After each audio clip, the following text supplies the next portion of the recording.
Alright, so you said you wanted to see how the screen printing process was done, so I actually have to print a hedgehog shirt for somebody, so I figured I'd make a little video. This is my screen print machine. I built it from 2x4s and like scrap pieces of wood. Basically, hang on, I gotta set this over here. I do it in the backyard because that way if I make a mess, hose it down, no big deal.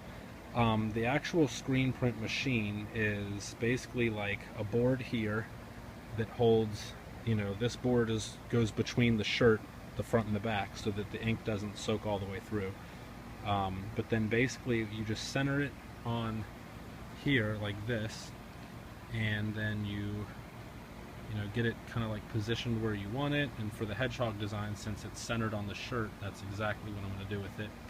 This part goes up and down because this is what the screen attaches to lift it up and down. And then basically I take my screen, which as you can see has the hedgehog design on it, and you see how big the screen is. This is, I think, a 12 by 16.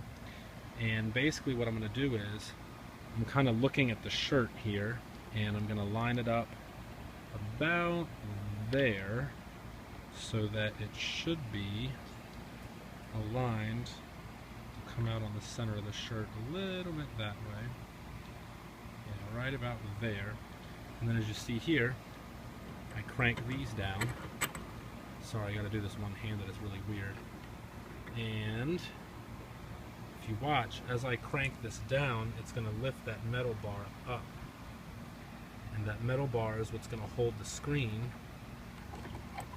so that it doesn't move when I spread the ink.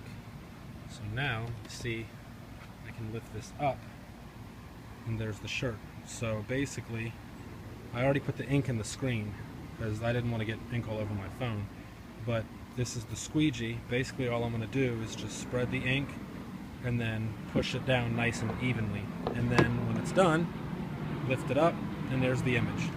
So here we go.